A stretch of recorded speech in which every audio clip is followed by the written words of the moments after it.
ਲੜੀਵਾਰ ਕਥਾ 701 ਅੰਗ ਤੇ ਮਹਾਰਾਜ ਜੀ ਦੀ ਕਿਰਪਾ ਨਾਲ ਪਹੁੰਚੀ ਹੈ। ਸਰਵਣ ਕਰੀਏ ਧੰਨ ਗੁਰੂ ਅਰਜਨ ਦੇਵ ਸਾਹਿਬ ਦੇ ਪਾਵਨ ਅੰਮ੍ਰਿਤ ਬਚਨ ਪ੍ਰਾਰੰਭ ਹੋ ਰਹੇ ਹਨ। ਸਤਨਾਮ ਸ੍ਰੀ ਵਾਹਿਗੁਰੂ ਸਾਹਿਬ ਜੀ। ਜੈਤ ਸਰੇ ਮਹੱਲਾ ਪੰਜਵਾ। ਘਰ ਚੌਥਾ ਦੋਪਦ ਇਕ ਓੰਕਾਰ ਸਤਿਗੁਰ ਪ੍ਰਸਾਦ। ਆਗ ਜੈਤ ਸ੍ਰੀ ਹੈ ਪੰਜਵੇਂ ਪਾਤਸ਼ਾਹ ਸ਼੍ਰੀ ਗੁਰੂ ਅਰਜਨ ਦੇਵ ਸਾਹਿਬ ਜੀ ਦਾ ਉਚਾਰਨ ਕੀਤਾ ਪਾਵਨ ਪਵਿੱਤਰ ਸ਼ਬਦ ਚੌਥੇ ਘਰ ਵਿੱਚ ਗਾਉਣਾ। ਦੋ ਪਦਿਆਂ ਵਾਲੇ ਸ਼ਬਦ ਨੇ। ਮੰਗਲਾਚਰਨ ਕਰਦੇ ਨੇ ਵਸਤੂ ਨਿਰਦੇਸ਼ ਮੰਗਲ।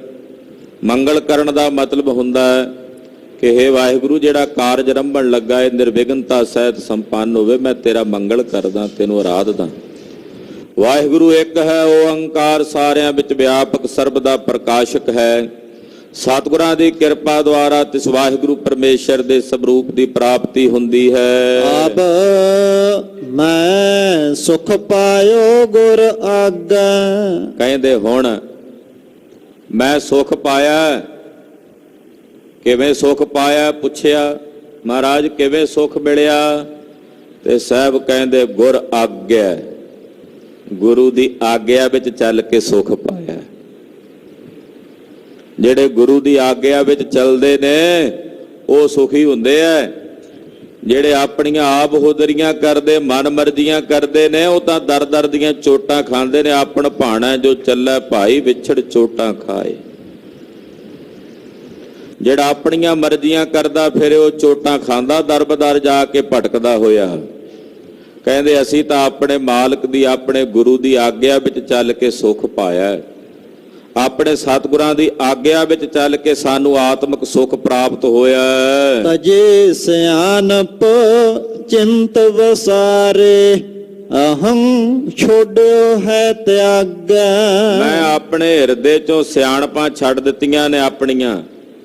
ਜਦੋਂ ਗੁਰੂ ਦੀ ਆਗਿਆ 'ਚ ਚੱਲਣਾ, ਫਿਰ ਗੁਰੂ ਦੇ ਹੁਕਮ 'ਚ ਚੱਲਣਾ, ਫਿਰ ਆਪਣੀਆਂ ਸਿਆਣਪਾਂ ਥੋੜੀ ਮੂਹਰੇ ਰੱਖਣੀਆਂ ਨੇ। ਫਿਰ ਤਾਂ ਗੁਰੂ ਨੇ ਜਿਵੇਂ ਕਿਹਾ ਉਦਾਂ ਚੱਲਣਾ ਨਾ। ਫਿਰ ਆਪਣੀਆਂ ਚਤਰਾਈਆਂ ਚਲਾਕੀਆਂ ਨਹੀਂ ਮੂਹਰੇ ਰੱਖੀ ਦੀਆਂ। ਆਪਣੀਆਂ ਸਿਆਣਪਾਂ ਚਤਰਾਈਆਂ ਫਿਰ ਛੱਡਣੀਆਂ ਪੈਂਦੀਆਂ ਜਦੋਂ ਗੁਰੂ ਕੀ ਆਗਿਆ 'ਚ, ਗੁਰੂ ਕੇ ਹੁਕਮ 'ਚ ਚੱਲਣਾ। ਗੁਰੂ ਪਿਆਰਿਓ, ਜਦੋਂ ਆਪਣੀ ਚਤਰਾਈ ਮੂਹਰੇ ਰੱਖ ਲਈ, ਫਿਰ ਉਹ ਆਪਣੀ ਚਤਰਾਈ ਗੁਰੂ ਦੀ ਆਗਿਆ 'ਚ ਚੱਲਣ ਨਹੀਂ ਦਿੰਦੀ। ਉਹ ਚਤਰਾਈ ਕਹਿੰਦੀ ਹੈ ਇਹ ਕਿਵੇਂ ਹੋ ਸਕਦਾ ਹੈ? ਚਤਰਾਈ ਜਿਹੜੀ ਹੁੰਦੀ ਹੈ ਨਾ ਆਪਣੀ, ਫਿਰ ਉਹ ਚਲਾਕੀਆਂ ਦੇ ਵਿੱਚ ਆ ਕੇ ਸੋਚਦੀ ਹੈ। ਆਪਣੀ ਚਤਰਾਈ ਕਹਿੰਦੀ ਆ ਇਹ ਕਿਵੇਂ ਹੋ ਸਕਦਾ ਹੈ? ਗੁਰੂ ਸਾਹਿਬ ਏਦਾਂ ਕਿਵੇਂ ਕਰ ਸਕਦੇ ਹੈ? ਏਦਾਂ ਕਿਵੇਂ ਹੋ ਸਕਦਾ? ਫਿਰ ਉਹ ਕਿੰਤੂ ਪਰੰਤੂ ਪੈਦਾ ਹੁੰਦੇ ਜਦੋਂ ਆਪਣੀਆਂ ਸਿਆਣਪਾਂ ਚਤਰਾਈਆਂ ਹੁੰਦੀਆਂ। ਜਦੋਂ ਗੁਰੂ ਦੀ ਆਗਿਆ 'ਚ ਚੱਲੀਏ ਤੇ ਗੁਰੂ ਦੀ ਆਗਿਆ ਵਿੱਚ ਚੱਲ ਕੇ, ਗੁਰੂ ਦੇ ਹੁਕਮ 'ਚ ਚੱਲ ਕੇ ਆਪਣੀਆਂ ਸਿਆਣਪਾਂ ਛੱਡਣੀਆਂ ਪੈਂਦੀਆਂ। ਮਹਾਰਾਜ ਕਹਿੰਦੇ ਅਸੀਂ ਤਾਂ ਛੱਡ ਦਿੱਤੀ ਆਪਣੀ ਸਿਆਣਪ। ਤਜੀ ਸਿਆਣਪ, ਆ ਜਿਹੜੀ ਖੋਟੀ ਸਿਆਣਪ ਮੈਂ ਰੱਖੀ ਬੈਠਾ ਸੀ, ਮੈਂ ਜਿਹਦੇ ਤੇ ਮੈਨੂੰ ਬੜਾ ਮਾਣ ਸੀ ਵੀ ਮੈਂ ਬੜਾ ਸਿਆਣਾ, ਮੈਂ ਇਹ ਸਿਆਣਪ ਛੱਡ ਦਿੱਤੀ। ਚਿੰਤ ਵਿਸਾਰੀ, ਚਿੰਤਾ ਵੀ ਛੱਡ ਦਿੱਤੀ। ਅਹੰਗ ਛੋੜਿਓ ਹੈ ਤਿਆਗ, ਕਹਿੰਦੇ ਮੈਂ ਆਪਣੇ ਹਿਰਦੇ ਦਾ ਜਿਹੜਾ ਹੰਕਾਰ ਹੈ ਉਹ ਵੀ ਛੱਡ ਦਿੱਤਾ, ਉਹ ਵੀ ਤਿਆਗ ਦਿੱਤਾ ਹੈ। ਰਹਾਉ ਜਾਓ ਦੇਖੋ ਤਉ ਸਗਲ ਮੋਹ ਮੋਹਿਓ, ਤਉ ਸਰਨ ਪਰਿਓ ਗੁਰ ਭਾਗ। ਜਦੋਂ ਮੈਂ ਆਪਣੇ ਸਾਹਿਬ ਦੇ ਦਰਸ਼ਨ ਕੀਤੇ ਤਾਂ ਮੈਂ ਵੇਖਿਆ ਕਿ ਸੰਸਾਰ ਦੇ ਜਿਤਨੇ ਵੀ ਜੀਵ ਨੇ ਮੋਹ ਕਰਕੇ ਗਰਸੇ ਹੋਏ ਨੇ। ਜਦੋਂ ਸੰਸਾਰ ਵੱਲ ਤੱਕਿਆ ਨਾ ਨਿਗਾਹ ਮਾਰ ਕੇ, ਤੇ ਸਾਰੇ ਸੰਸਾਰ ਦੇ ਜੀਵ ਮੋਹ ਦੇ ਵਿੱਚ ਜਿਹੜੇ ਸਨ ਉਹ ਮੋਹੇ ਹੋਏ ਸਨ। ਇਹ ਨਜ਼ਰ ਆਇਆ ਤਾਂ ਮੈਂ ਬਚਣ ਵਾਸਤੇ ਵੀ ਕਿਤੇ ਮੈਂ ਵੀ ਇਸ ਮੋਹ ਮਮਤਾ 'ਚ ਪੈ ਕੇ ਆਪਣਾ ਜੀਵਨ ਗਰਕ ਨਾ ਕਰ ਲਵਾਂ, ਕਹਿੰਦੇ ਮੈਂ ਉਸ ਵੇਲੇ ਸਭ ਨੂੰ ਛੱਡ ਕੇ ਭੱਜ ਕੇ ਆਪਣੇ ਸਾਹਿਬ ਦੀ ਗੁਰੂ ਦੀ ਸ਼ਰਨ 'ਚ ਆ ਗਿਆ। ਸ਼ਰਨ ਪਰਿਓ ਗੁਰ ਭਾਗ, ਮੈਂ ਆਪਣੇ ਸਾਹਿਬ ਦੀ ਸ਼ਰਨ 'ਚ ਆ ਗਿਆ। ਤਉ ਸ਼ਰਨ ਪਰਿਓ ਗੁਰ ਭਾਗ, ਭਾਗ ਦਾ ਅਰਥ ਭਾਗ ਵੀ ਕੀਤੇ ਨੇ, ਵੀ ਜਦੋਂ ਮੇਰੇ ਭਾਗ ਜਾਗੇ ਤਾਂ ਉਹਨਾਂ ਜਗੇ ਹੋਏ ਭਾਗਾਂ ਕਰਕੇ ਮੈਂ ਆਪਣੇ ਸਤਿਗੁਰਾਂ ਦੀ ਸ਼ਰਨ ਚ ਆ ਗਿਆ। ਕਦੋਂ ਆਇਆ? ਜਦੋਂ ਵੇਖਿਆ ਵੀ ਸਾਰਾ ਸੰਸਾਰ ਮੋਹ ਕਰਕੇ ਗਰਸਿਆ ਹੋਇਆ ਹੈ। ਹਰ ਕਿਰਪਾ ਟਹਲ ਹਰ ਲਾਇਓ, ਤਉ ਜਮ ਛੋਡੇ ਮੋਰੇ ਲਾਗ। ਕਹਿੰਦੇ ਜਦੋਂ ਮੇਰੇ ਸਾਹਿਬ ਨੇ ਮੇਰੇ ਤੇ ਕਿਰਪਾ ਕੀਤੀ ਤੇ ਕਿਰਪਾ ਕਰਕੇ ਮੈਨੂੰ ਆਪਣੀ ਟਹਿਲ ਚ ਲਾ ਲਿਆ, ਆਪਣੀ ਸੇਵਾ ਵਿੱਚ ਲਾ ਲਿਆ। ਜਦੋਂ ਆਪਣੀ ਸੇਵਾ ਵਿੱਚ ਲਾ ਲਿਆ ਤੇ ਫਿਰ ਜਮ ਜਿਹੜੇ ਸਨ ਉਹਨਾਂ ਮੇਰਾ ਪਿੱਛਾ ਛੱਡ ਦਿੱਤਾ। ਜਮ ਛੋਡੀ ਮੋਰੀ ਲਾਗ। ਮੋਰੀ ਲਾਗ ਦਾ ਮਤਲਬ ਜਿਹੜੇ ਮੇਰੇ ਪਿੱਛੇ ਲੱਗੇ ਫਿਰਦੇ ਸੀ, ਮੇਰਾ ਪਿੱਛਾ ਕਰਦੇ ਸਨ, ਮੇਰੀ ਪੈੜ ਦਬਦੇ ਫਿਰਦੇ ਸਨ ਪਿੱਛੇ ਪਿੱਛੇ ਜਮ। ਕਹਿੰਦੇ ਜਦੋਂ ਮੇਰੇ ਗੁਰੂ ਨੇ ਮੈਨੂੰ ਆਪਣੀ ਟਹਿਲ ਵਿੱਚ ਲਾ ਲਿਆ ਤੇ ਉਹਨਾਂ ਜੰਮਾਂ ਨੇ ਮੇਰਾ ਪਿੱਛਾ ਛੱਡ ਦਿੱਤਾ। ਉਹਨਾਂ ਜੰਮਾਂ ਤੋਂ ਮੇਰਾ ਖਹਿੜਾ ਛੁੱਟ ਗਿਆ। ਤਰਿਓ ਸਾਗਰ ਪਾਵਕ ਕੋ, ਜਾਓ ਸੰਤ ਭੇਟੇ ਵਡ ਭਾਗ। ਕਹਿੰਦੇ ਜਿਨ੍ਹਾਂ ਨੂੰ ਵੱਡੇ ਭਾਗਾਂ ਵਾਲਿਆਂ ਨੂੰ ਸੰਤ ਜਨਾਂ ਦੀ ਸੰਗਤ ਮਿਲਦੀ ਹੈ, ਸਾਧ ਸੰਗਤ ਪ੍ਰਾਪਤ ਹੁੰਦੀ ਹੈ, ਉਹ ਇਸ ਪਾਵਕ ਸਾਗਰ ਨੂੰ, ਅੱਗ ਦੇ ਸਮੁੰਦਰ ਨੂੰ ਤਰ ਜਾਂਦੇ ਹਨ। ਇਹ ਸੰਸਾਰ ਨੂੰ ਪਾਤਸ਼ਾਹ ਨੇ ਪਾਵਕ ਸਾਗਰ ਲਿਖਿਆ, ਅੱਗ ਦਾ ਇਹ ਸਮੁੰਦਰ ਹੈ। ਜਦੋਂ ਕੋਈ ਵੱਡੇ ਭਾਗਾਂ ਵਾਲਿਆਂ ਨੂੰ ਸਾਧ ਸੰਗਤ ਪ੍ਰਾਪਤ ਹੁੰਦੀ ਹੈ, ਉਹ ਇਸ ਭਵ ਸਾਗਰ ਤੋਂ, ਅੱਗ ਦੇ ਸਮੁੰਦਰ ਤੋਂ ਤਰ ਜਾਂਦੇ ਹਨ। ਜਨ ਨਾਨਕ ਸਰਬ ਸੁਖ ਪਾਏ ਮੋਰੋ, ਹਰ ਚਰਨੇ ਚਿਤ ਲਾਗ। ਧੰਨ ਗੁਰੂ ਅਰਜਨ ਦੇਵ ਸਾਹਿਬ ਕਹਿੰਦੇ ਮੈਨੂੰ ਸਾਰੇ ਹੀ ਸੁਖ ਪ੍ਰਾਪਤ ਹੋ ਗਏ ਜਦੋਂ ਮੇਰਾ ਗੁਰੂ ਚਰਨਾਂ ਨਾਲ ਚਿੱਤ ਲੱਗਾ। ਮੈਨੂੰ ਸਾਰੇ ਹੀ ਸੁਖ ਮਿਲ ਗਏ, ਸਾਰੇ ਹੀ ਸੁਖ ਪ੍ਰਾਪਤ ਹੋ ਗਏ ਜਦੋਂ ਮੇਰਾ ਚਿੱਤ ਮੇਰੇ ਗੁਰੂ ਦੇ ਚਰਨਾਂ ਨਾਲ ਲੱਗ ਗਿਆ, ਜੁੜ ਗਿਆ। ਜੈ ਤਸਰੇ ਮਹੱਲਾ ਪੰਜਵਾ, ਮਨ ਮਹਿ ਸਤਿਗੁਰ ਧਿਆਨ ਧਰਾ। ਰਾਗ ਜੈਤ ਸ੍ਰੀ ਚ ਪੰਜਵੇਂ ਪਾਤਸ਼ਾਹ ਬਚਨ ਉਚਾਰਦੇ, ਮੈਂ ਆਪਣੇ ਮਨ ਵਿੱਚ ਆਪਣੇ ਸਤਿਗੁਰਾਂ ਦਾ ਧਿਆਨ ਧਾਰਦਾ ਹਾਂ। ਆਪਣੇ ਮਨ ਵਿੱਚ, ਆਪਣੇ ਹਿਰਦੇ ਵਿੱਚ ਮੈਂ ਆਪਣੇ ਸਤਿਗੁਰੂ ਜੀ ਦਾ ਧਿਆਨ ਵਸਾਉਂਦਾ ਹਾਂ, ਧਿਆਨ ਧਾਰਦਾ ਹਾਂ। ਦ੍ਰਿੜਿਓ ਗਿਆਨ ਮੰਤਰ ਹਰ ਨਾਮਾ, ਪ੍ਰਭ ਜੀਓ ਮਾਇਆ ਕਰਾ। ਮੇਰੇ ਪ੍ਰਭੂ ਜੀ ਨੇ ਮੇਰੇ ਤੇ ਮਾਇਆ ਕੀਤੀ ਹੈ। ਮਾਇਆ ਦਾ ਮਤਲਬ ਹੁੰਦਾ ਕਿਰਪਾ ਕੀਤੀ ਹੈ ਕਿ ਮੈਂ ਆਪਣੇ ਹਿਰਦੇ 'ਚ ਗਿਆਨ ਦ੍ਰਿੜ ਕੀਤਾ ਹੈ। ਔਰ ਹਰੀ ਵਾਹਿਗੁਰੂ ਪਰਮੇਸ਼ਰ ਦੇ ਨਾਮ ਦਾ ਜਿਹੜਾ ਮੰਤਰ ਹੈ ਉਹਨੂੰ ਮੈਂ ਆਪਣੇ ਹਿਰਦੇ 'ਚ ਦ੍ਰਿੜਿਓ ਪੱਕਾ ਕੀਤਾ। ਕਦੋਂ ਪੱਕਾ ਕੀਤਾ? ਜਦੋਂ ਮੇਰੇ ਸਾਹਿਬ ਦਾ ਮੇਰੇ ਤੇ ਤਰਸ ਹੋਇਆ। ਉਸ ਵਕਤ ਮੇਰੇ ਹਿਰਦੇ ਵਿੱਚ ਇਹ ਨਾਮ ਦਾ ਗੁਰ ਮੰਤਰ ਦ੍ਰਿੜ ਹੋ ਗਿਆ, ਗਿਆਨ ਦ੍ਰਿੜ ਹੋ ਗਿਆ। ਰਹਾਉ ਕਾਲ ਜਾਲ ਅਰ ਮਹਾ ਜੰਜਾਲਾ, ਛੁਟਕੇ ਜਮ ਹੈ ਡਰਾ। ਆ ਜਿਹੜੇ ਕਾਲ ਦੇ ਜਾਲ ਸਨ, ਮਹਾ ਜੰਜਾਲ ਸਨ, ਇਹ ਸਾਰੇ ਹੀ ਛੁੱਟ ਗਏ ਨੇ। ਔਰ ਜਮਾਂ ਦਾ ਡਰ ਵੀ ਮੇਰੇ ਤੋਂ ਛੁੱਟ ਗਿਆ। ਹੁਣ ਮੈਨੂੰ ਜਮਾਂ ਦਾ ਡਰ ਵੀ ਨਹੀਂ ਰਿਹਾ, ਜਮਾਂ ਦਾ ਭੈ ਵੀ ਮੇਰੇ ਤੋਂ ਰਹਿਤ ਹੋ ਗਿਆ ਹੈ। ਆਇਓ ਦੁਖ ਹਰਣ ਸਰਨ ਕਰੁਣਾ ਪਤ, ਗਹਿਓ ਚਰਨ ਆਸਰਾ। ਪੁੱਛਿਆ ਵੀ ਕਦੋਂ ਦਾ ਇਹ ਕਾਲ ਜਾਲ ਛੁੱਟਿਆ, ਇਹ ਜੰਜਾਲ ਕਦੋਂ ਦੇ ਛੁੱਟੇ ਨੇ, ਜਮਾਂ ਦਾ ਡਰ ਕਦੋਂ ਦਾ ਤੁਹਾਡਾ ਕੱਟਿਆ ਗਿਆ? ਕਹਿੰਦੇ ਉਦੋਂ ਦਾ ਜਦੋਂ ਦਾ ਮੈਂ ਆਪਣੇ ਸਾਹਿਬ ਦੀ ਸ਼ਰਨ ਚ ਆ ਗਿਆ, ਦੁੱਖ ਹਰਨ ਸਰਨ ਸਤਿਗੁਰਾਂ ਦੀ ਸ਼ਰਨ ਚ ਆ ਗਿਆ। ਆਇਓ ਦੁਖ ਹਰਨ ਸਰਨ ਕਰੁਣਾਪਤ, ਕਰੁਣਾਪਤੀ ਵਾਹਿਗੁਰੂ ਦੀ ਸ਼ਰਨ ਚ ਆਇਆ ਜਦੋਂ ਦਾ, ਜਿਨ੍ਹਾਂ ਦੀ ਸ਼ਰਨ ਦੁੱਖ ਹਰਨ ਵਾਲੀ ਹੈ। ਗਇਓ ਚਰਨ ਆਸਰਾ,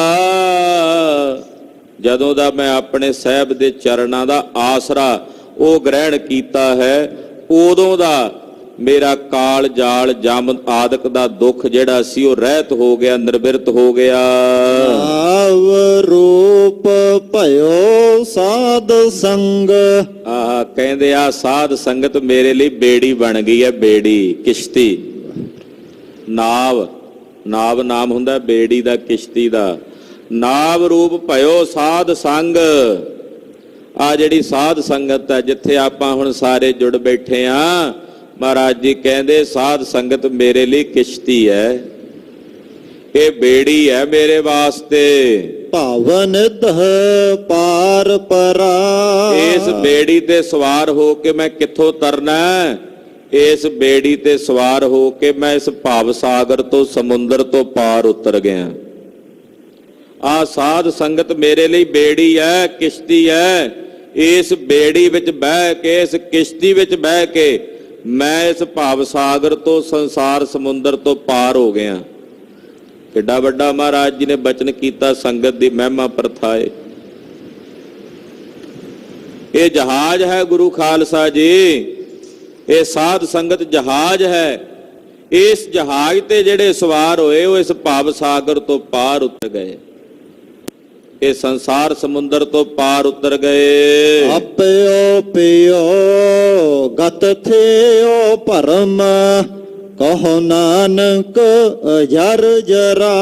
ਕਹਿੰਦੇ ਜਦੋਂ ਆਪਿਓ ਪੀਓ ਦਾ ਮਤਲਬ ਹੁੰਦਾ ਵੀ ਅੰਮ੍ਰਿਤ ਪੀਤਾ ਆਪਣੇ ਅੰਦਰੋਂ, ਨਾਮ ਅੰਮ੍ਰਿਤ ਪੀਤਾ, ਤੇ ਗਤ ਥਿਓ ਭਰਮਾ, ਆਹ ਕਹਿੰਦੇ ਜਿੰਨੇ ਭਰਮ ਸਨ ਗਤ ਚਲੇ ਗਏ ਅੰਦਰੋਂ। ਜਦੋਂ ਅੰਮ੍ਰਿਤ ਪੀਤਾ ਭਰਮ ਗਤ ਹੋ ਗਏ, ਭੱਜ ਗਏ, ਚਲੇ ਗਏ, ਭਰਮ ਅੰਦਰੋਂ ਨਸ਼ਟ ਭ੍ਰਸ਼ਟ ਹੋ ਗਏ, ਕੋਈ ਭਰਮ ਨਹੀਂ ਰਿਹਾ ਅੰਦਰ। ਤੇ ਕਹਿੰਦੇ ਅੰਮ੍ਰਿਤ ਪੀਣ ਤੋਂ ਬਾਅਦ ਧੰਨ ਗੁਰੂ ਅਰਜਨ ਦੇਵ ਸਾਹਿਬ ਕਹਿੰਦੇ ਕਹੋ ਨਾਨਕ ਅਜਰ ਜਰਾ। ਕਹਿੰਦੇ ਜੋ ਨਾ ਜਰੀ ਜਾਣ ਵਾਲੀ ਸ਼ਕਤੀ ਸੀ ਉਹਨੂੰ ਜਰਨ ਲੱਗ ਪਏ ਅੰਦਰ, ਕਿਉਂਕਿ ਸ਼ਕਤੀ ਉਤਪੰਨ ਹੋਈ, ਰਿੱਧੀਆਂ ਸਿੱਧੀਆਂ ਉਤਪੰਨ ਹੋਈਆਂ। ਉਹ ਜਿਹੜੀਆਂ ਅਜਰ ਸਨ ਸ਼ਕਤੀਆਂ ਉਹਨਾਂ ਨੂੰ ਜਰ ਲਿਆ, ਜਾਂ ਜਿਹੜੇ ਕਾਮ ਕ੍ਰੋਧ ਆਦਿਕ ਵਿਕਾਰ ਅਜਰ ਸਨ ਨਾ ਜਰੇ ਜਾਣ ਵਾਲੇ ਉਹਨਾਂ ਨੂੰ ਜਰ ਲਿਆ, ਕਾਬੂ ਕਰ ਲਿਆ। ਤੇ ਇੱਕ ਵਿਦਵਾਨ ਨੇ ਏਦਾਂ ਵੀ ਅਰਥ ਕੀਤਾ, ਜਰਾ ਨਾਮ ਹੁੰਦਾ ਬੁਢੇਪੇ ਦਾ। ਕਹਿੰਦੇ ਭਾਈ ਹੁਣ ਬੁਢੇਪੇ ਨੂੰ ਵੀ ਜਰ ਲਿਆ, ਭਾਵ ਹੁਣ ਗੁਰਮੁਖ ਬੁੱਢੇ ਕਦੇ ਨਾਹੀ ਵਾਲੀ ਅਵਸਥਾ ਨੂੰ ਪ੍ਰਾਪਤ ਹੋ ਗਏ।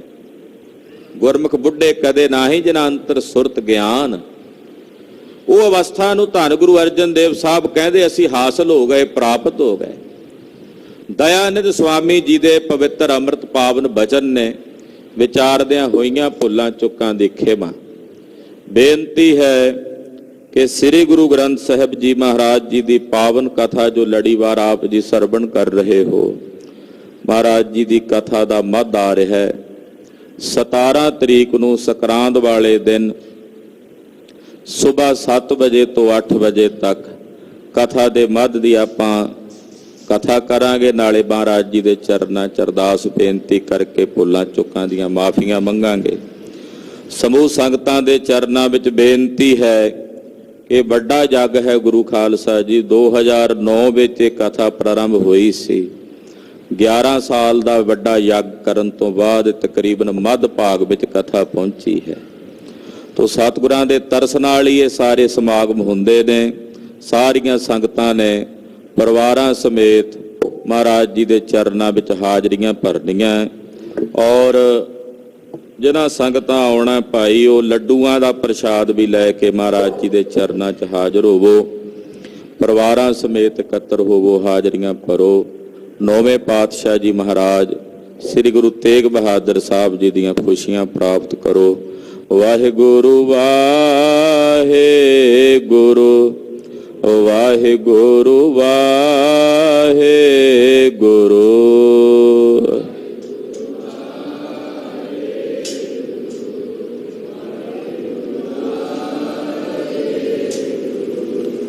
ਵਾਹਿਗੁਰੂ ਵਾਹਿਗੁਰੂ ਵਾਹਿਗੁਰੂ ਵਾਹਿਗੁਰੂ।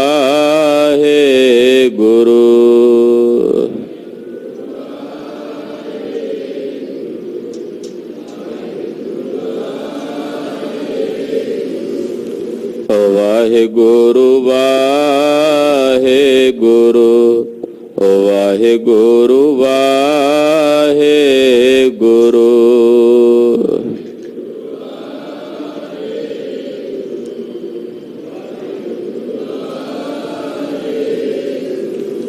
ਵਾਹਿਗੁਰੂ ਜੀ ਕਾ ਖਾਲਸਾ, ਵਾਹਿਗੁਰੂ ਜੀ ਕੀ ਫਤਿਹ।